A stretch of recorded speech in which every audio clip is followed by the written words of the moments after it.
House of Wisdom main activities. The House of Wisdom included a society of scientists and academics, a translation department and a library that preserved the knowledge acquired by the Abbasids over the centuries.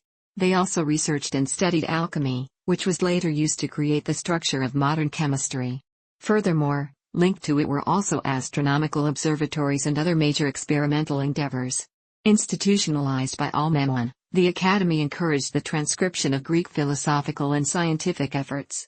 Additionally, he imported manuscripts of important texts that were not accessible to the Islamic countries from Byzantium to the library. The House of Wisdom was much more than a library, and a considerable amount of original scientific and philosophical work was produced by scholars and intellectuals related to it. This allowed Muslim scholars to verify astronomical information that was handed down from past scholars. Translation. The translation movement started in this House of Wisdom and lasted for over 2 centuries. Over a century and a half, primarily Middle Eastern Oriental Syriac Christian scholars translated all scientific and philosophic Greek texts to Arabic language in the House of Wisdom. The translation movement at the House of Wisdom was inaugurated with the translation of Aristotle's Topics. By the time of Al-Mamun, translators had moved beyond Greek astrological texts, and Greek works were already in their third translations. Authors translated include Pythagoras, Plato, Aristotle, Hippocrates, Euclid, Plotinus, Galen, Sushruta, Karaka, Aryabhata, and Brahmagupta. Many important texts were translated during this movement, including a book about the composition of medicinal drugs, a book on this mixing in the properties of simple drugs, and a book on medical matters by Pedanius Dioscorides. These, plus many more translations, helped with the advancements in medicine, agriculture, finance, and engineering. Furthermore, new discoveries motivated revised translations and commentary, correcting or adding to the work of ancient authors. In many cases, names and terminology were changed. A prime example of this is the title of Ptolemy's Almagest, which is an Arabic modification of the original name of the work, Megalsyntaxis. Original contributions.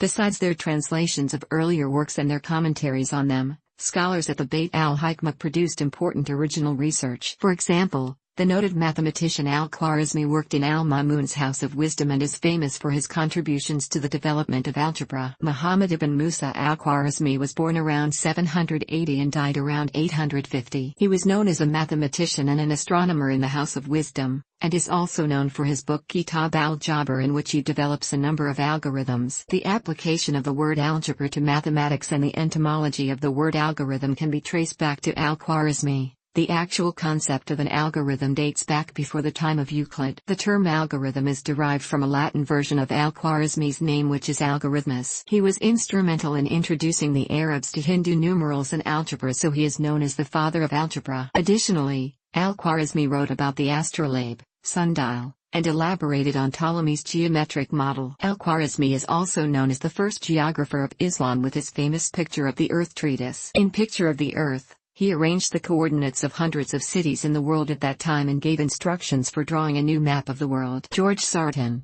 one of the most famous historians of science, known for his book, Introduction to the History of Science, called the period between 800 and 850 AD the time of al-Khwarizmi. Besides that, this mathematician is responsible for the introduction of the Hindu decimal system to the Arab world, and through it to Europe. Al-Kindi also made important breakthroughs in cryptanalysis. In al-Khwarizmi's early career, he proposed ideas towards the Hindu astronomical tables known as Sindhind. As a result, Caliph al-Mamun sought al-Khwarizmi out to work on the science of equations. Abu Yusuf Yaqub ibn Ishaq al-Kindi was also another historical figure that worked at the House of Wisdom. He studied cryptanalysis, but he was also a great mathematician. Al-Kindi is the most famous for being the first person to introduce Aristotle's philosophy to the Arabic people. He fused Aristotle's philosophy with Islamic theology, which created an intellectual platform for philosophers and theologians to debate over 400 years. A fellow expert on Aristotle was an East African descent named Abu Uthman al-Jahith, who was born in Basra around 776, but he spent most of his life in Baghdad. Al-Mamun employed al-Jahith as a personal tutor for his children,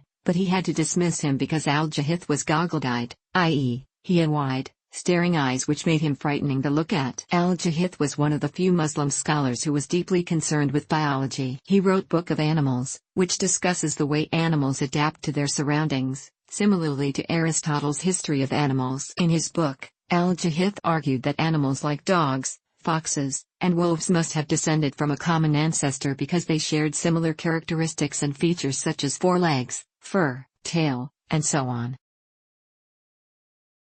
Musa ibn Shakir was an astrologer, and a friend of Caliph Harun al-Rashid's son, al-Mamun. His sons, collectively known as the Banu Musa, sons of Moses, also contributed with their extensive knowledge of mathematics and astrology. When their father died, al-Mamun became their guardian. Between 813 and 833, the three brothers were successful in their works in science, engineering, and patronage.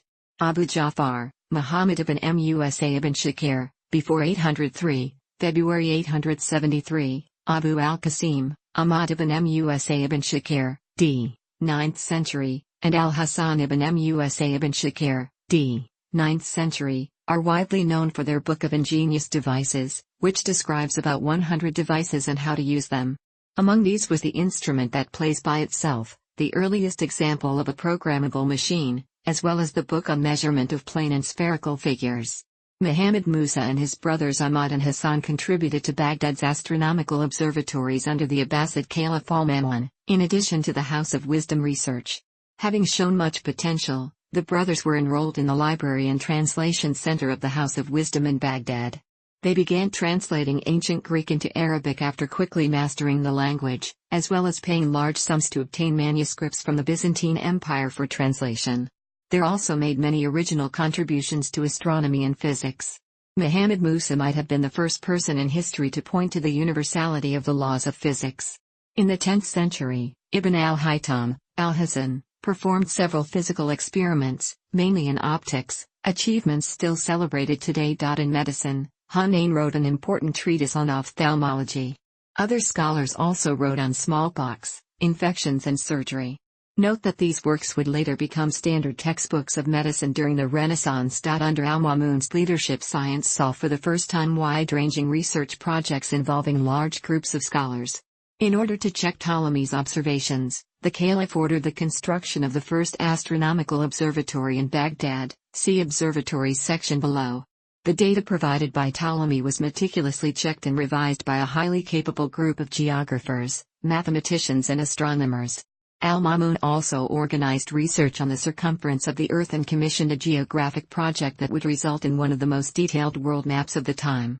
Some consider these efforts the first examples of large state-funded research projects. Observatories.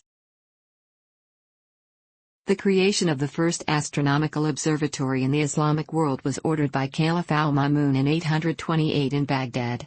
The construction was directed by scholars from the House of Wisdom, senior astronomer Yahya ibn Abi Mansur and the younger Sanad ibn Ali al-Yahudi.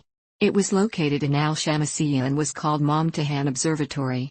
After the first round of observations of sun, moon and the planets, a second observatory on Mount Qasun, near Damascus, was constructed. The results of this endeavor were compiled in a work known as al-Zij al-Mumtahan, which translates as the verified tables. Not only did the Muslims in this era build observatories, but soon after in Central Asia, they built a paper mill, which then led to the production of dyes, inks, glues, and even book bindings.